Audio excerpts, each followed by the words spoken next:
Minasan konnichiwa. Soy Abby de Colores de Japón. 日本語喋ってるとき、声は普段より高くなるってなんで？今日は私の過去を振り返りながら、その理由を一緒に見ていきたいと思います。Ah, se la creyeron por un segundo que iba a estar hablando japonés todo el video, ¿o no? Miren, este es el problema de las redes sociales. Se ve el resultado y no se ve todo el esfuerzo. Y esto no fue un proyecto corto, algo que puedas terminar en un día, una semana, un mes, qué sé yo, un mueble de Ikea, un dibujo, algo que tengas un video que haya marcado y documentado todo el proceso. El japonés que hablo el día de hoy es el resultado de 20 años de esfuerzo, del cual me quedan muy pocas pruebas a excepción de un par de cuadernos, como estos que tengo por acá, y alguna que otra foto de cuando iba a la escuela de japonés. Entonces, no es raro que asuman que nací de un repollo y ya estaba hablando japonés, cuando la realidad es que pasé muchos años de estudio y estudio. El día de hoy vamos a hablar de la parte más emocional, la parte más como profunda de aprender un idioma, y acá viene un poco lo que les decía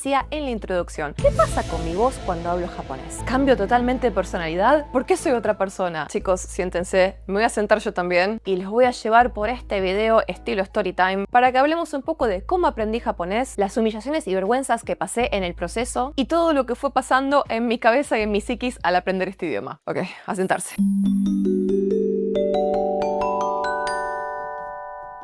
Ok, ahora que ya estamos más cómodos, el preámbulo de la historia. Yo empecé a estudiar japonés en Argentina cuando tenía 14 años, más o menos. Estudié una vez por semana durante por lo menos 2 años cuando era chica, después dejé como adulta y volví a arrancar de nuevo, primero con profe particular y después en escuela. Todo esto una vez por semana, más o menos cuando estaba en la facultad, en la universidad. Las veces que fui a la escuela siempre estudié en el Nichiya Gakuin, una escuela que queda en Buenos Aires, donde yo nací y crecí. Y libros como estos, entre muchos otros, los que estudian japonés se deben estar muriendo de risa. Nada más que con mostrarles esto, creo que son los libros de cabecera de una gran camada de estudiantes y fueron los libros que me acompañaron también en mi viaje, vamos a decirle. Yo me vine a vivir a Japón cuando tenía 22 años en 2014. Vine primordialmente a estudiar japonés acá a una escuela, al Shibuya Gaigo Gakuin. Ese es el resumen de lo que pasó hasta ahora. El resumen del capítulo anterior de Netflix, si quisieras. Ahora que ya estoy acá hace 11 años y en muchos videos estoy o hablando japonés naturalmente con amigos, empleados de hoteles, mi esposo,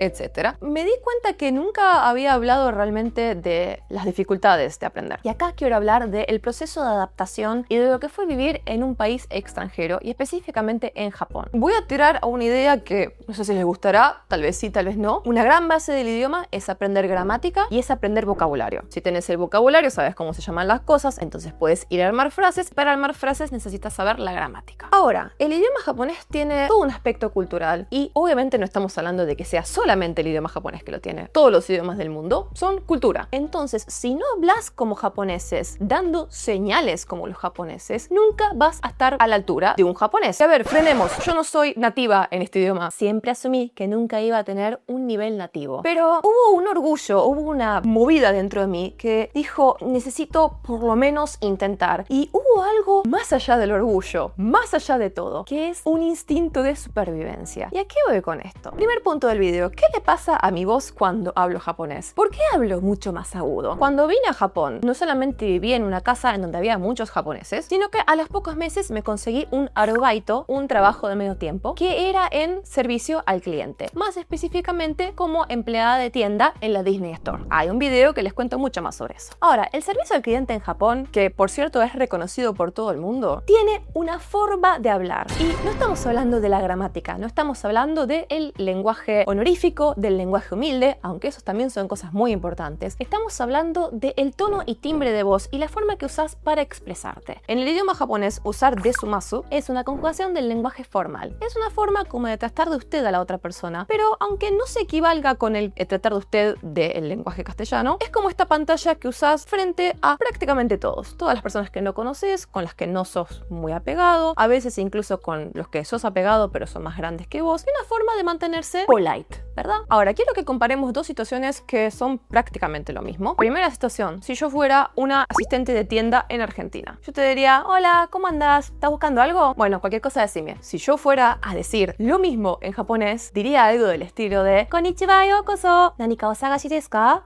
Ah, そうですか。Wakarimashita. Nani ka arimashitara o koe kake kudasai. Go yukkuri douzo. ¿Se dieron cuenta de lo distinto que suenó? El timbre de voz más agudo en japonés es una forma de mandarle la señal a la otra persona de que no sos una amenaza, de que estás tratando de ser amable y de que estás tratando de ser servicial. Es un tipo de comunicación no verbal, porque sí, estoy usando palabras, pero lo que estoy haciendo es cambiar el tono de voz. Esto si le agregás a la postura, algunos gestos y otro tipo de comunicaciones implícitas y de escoger palabras, depende de con quién estés hablando, hizo que mi mente tuviera un quiebre.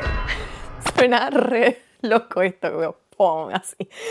Existía una Abby que era argentina, sigue existiendo quiero decir, pero una Abby que hablaba más con la voz de pecho, el registro más bajo, porque en Argentina hablar con la voz de pecho, hablar con el registro más bajo, te hacía sonar centrada, te hacía sonar confiable, te hacía sonar tranquila. Lo mismo con la rapidez al hablar y con muchas otras cosas. En cambio, la Abby nueva de Japón, porque tuvo que aprender customer service, tuvo que aprender servicio al cliente a la japonesa. Y quiere decir, nadie me dijo tenés que hablar más alto, pero me di cuenta que todos lo hacían y dije, yo también, ¿cómo no lo voy a hacer? Pero en fin, la Abby esta nueva era mucho más delicada, con un timbre de voz más agudo, más de cabeza, resonancia de cabeza, estoy hablando técnicas de canto, pero bueno, es fácil de entender porque es como una voz toda así, ¿verdad? Es acá, arriba de la cabeza. Y esta nueva Abby no era necesariamente una personalidad nueva, pero era algo que yo me tenía que adaptar y que tenía que sí o sí aprender de alguna forma cómo hacer para mandarle la señal de que no soy una amenaza y de que estoy para ayudar. Y repito, nada de esto hubiera sido posible sin horas, días, semanas, años de práctica en la gramática del idioma. Pero acá yo estaba aprendiendo algo totalmente distinto. Porque digamos, ya no importaba que tan bien hablara, ya no importaba qué palabras usara. Lo único que tenía que hacer es aprender ese set nuevo, porque muchas palabras que se usan, especialmente el servicio al cliente, están todas en set y son como fáciles de recordar porque se usan siempre de la misma forma y siempre con las mismas combinaciones. Pero además aprendiendo a entender las sutilezas del idioma. Y acá les voy a poner el ejemplo de daijoubu. Daijoubu es una palabra que en japonés significa está todo bien,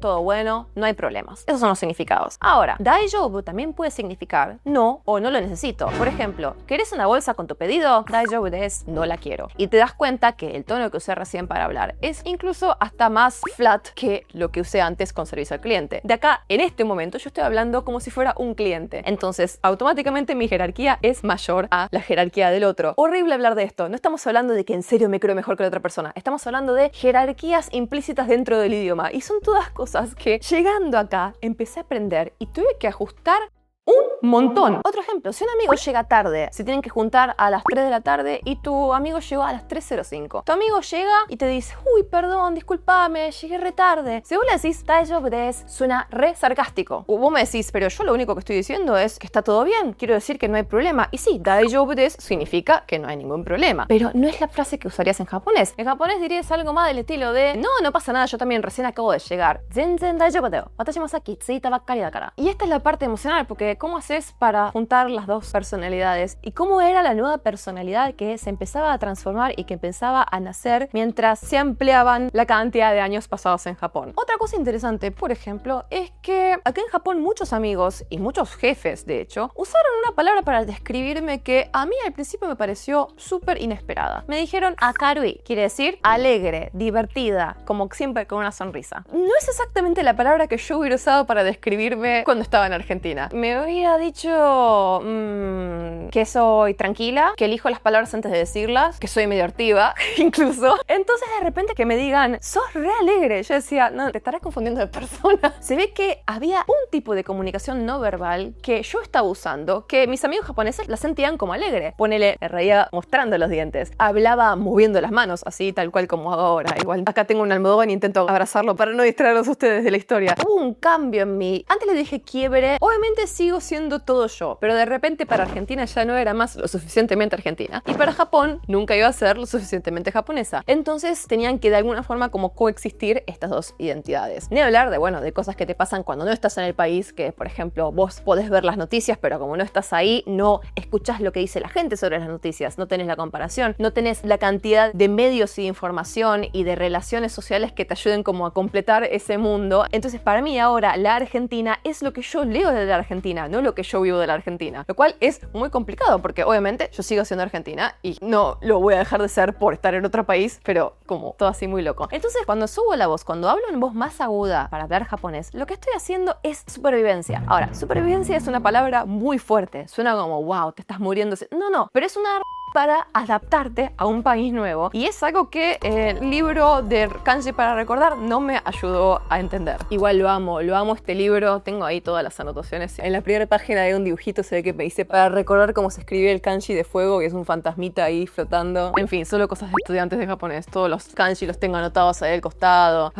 Amo ese libro, lo amo. Y acá va otra parte de lo emotivo o de lo difícil de aprender el idioma. Yo digo emocional, y no solamente digo emocional como forma negativa. Las emociones pueden ser muchas, pueden ser orgullo, felicidad, frustración, un montón de distintas emociones que uno puede experimentar. Una bastante común que ustedes por ahí ni se imaginan es humillación. He pasado mucha vergüenza, muchísima vergüenza. Me acuerdo una vez que en mi trabajo anterior, no, el otro, o sea, hace muchos años atrás estamos hablando, teníamos una reunión de equipo con el jefe de área. Y era una reunión dentro de la empresa, por lo cual es mucho más relajado que una reunión fuera de la empresa con un cliente. Así todo, me pasa a veces que como la repetición es la base de aprender el idioma y también es la base a veces de cómo aprender a hablarlo sin tener que estar traduciendo en tu cabeza, a veces me pasa que pienso en una palabra y digo otra, o porque suenan parecido, o porque estaban pegadas una a la otra en una canción, o por algún motivo hace como ¡pum! Y se me mezclan las dos palabras. Y me acuerdo que en ese momento estaba tratando de decir que voy a intentar como esforzarme y voy a intentar ponerle garra a lo que resta del semestre porque las ventas no estaban bien y qué sé yo. Y quise usar la palabra tachimukau, que significa básicamente voy a ponerle el pecho. Es la única forma de describirlo. Y sin querer dije hamukau. Hamukau significa algo del estilo de alzarse contra el sistema. Es como que implica como rebelión y muerte. O sea, implica algo que no tenía nada que ver con lo que yo quería decir. Y el jefe de área me miró y me dijo, ¿cómo puede ser que una chica que tenga aprobado el N1 no sepa la diferencia entre las dos palabras? ¿No te da vergüenza? O sea, así de la nada, chicos. Porque esto no son todas experiencias lindas que uno tiene acá, ¿eh? Uno parecería que no. Hay mucha gente que te va a tratar de hacer mierda porque sí. Y el señor Dios lo bendiga y lo tenga en la gloria, sigue vivo. No, lo mata todavía. Pero el señor era jefe de área, ¿viste? Jefes de área a veces como tienen demasiado poder en algunas empresas porque algo interesante de muchas empresas japonesas es que no suelen echar a sus miembros. Una vez que sos un empleado vitalicio, directamente no te pueden echar. Así que bueno, teníamos a este señor que no era muy amable, pero nunca me había hablado así. Y yo me acuerdo que me dio vergüenza y me dio también mucha bronca porque quería en ese momento como reventar, decirle, señor, ¿cuántos idiomas habla usted? ¿No se da cuenta que lo de recién fue un desliz, fue una cosa freudiana, no fue una cosa de que yo tenía ganas realmente de decir esta palabra? Tachimukau, hamukau, suena muy parecido. De hecho, el segundo verbo es igual. Entonces me mezclé. Una vergüenza total. Pero bueno, uno tiene que tomarlo como una cosa de aprendizaje y decir, bueno, a partir de ahora no lo voy a usar más. Me ha pasado con muchas palabras que así fue como me di cuenta que, aunque sean palabras que se usan y que no tienen ninguna connotación negativa, no se usan en ciertas situaciones de negocios, por ejemplo. Me pasó una vez con mi jefe directo igual, yo lo amo. Murakawa-san, si estás viendo esto, sos lo mejor.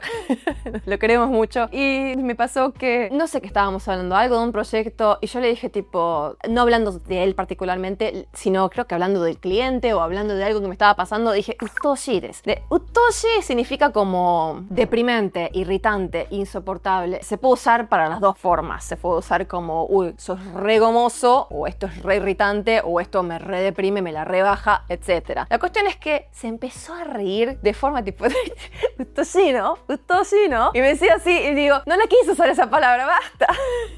Y nos empezamos a reír, y yo dije, bueno, menos mal que me mandé la cagada frente de mi jefe directo cuando no hay nadie y no me mandé la cagada frente de un cliente. El miedo que uno siempre tiene es mandarse la cagada frente al cliente. Es el único momento en el que tenés que intentar que te salga el mejor japonés. Si tenés miedo de hablar todo el tiempo, no vas a poder hablar realmente. Entonces tenés que de alguna forma decir, bueno, voy a cerrar los ojos y me voy a tirar a la pileta y voy a esperar y cruzar los dedos de que todo salga bien. Obviamente todas las emociones vienen con emociones muy positivas, como decía antes. Por ejemplo, acá tengo un cuaderno que usábamos cuando, ¿qué tendría acá? 14 años, literal. 15, ponele por el tipo de cosa. Acá dice, Katsu no wa hyote, makeru no wa seigaku, makeru no seigaku. O sea, sí, no importa. Igual se puede decir las dos formas. Esta es la letra de un musical de Príncipe del Tenis que significa el que gana será hyote, el que pierde será seigaku. Hyote y seigaku son dos escuelas del Príncipe del Tenis. En fin, no vamos a hablar de cosas de otaku. Lo que quiero decir es que yo miro estas cosas y miro estos recuerdos y después me pongo a pensar, y eso que yo pude venir y pude ver el musical en persona, ese musical que yo veía en YouTube y que me gustaba tanto que hasta anotaba así, tipo, cosas en la clase, ese musical yo lo pude ver en persona con los actores de verdad en un teatro en Tokio. ¿Y quién te quita lo bailado? ¿Me entendés? O sea, tal vez todas las veces que sentí humillación o que sentí mucha pena y mucha rabia no son nada en frente a las veces que me sentí realizada, orgullosa y feliz. Y listo, creo que me quedé sin cosas para hablar en el video. Ustedes díganme, si están aprendiendo japonés, ¿cuál es su nivel? Coméntenme. ¿Y qué es lo que más les cuesta o más les frustra? Los leo en los comentarios. Esta fue Abby de Colores de Japón, una argentina que vive hace 11 años en Japón. Y gracias por sintonizar. Goshouchou arigatou gozaimashita. Mata ne.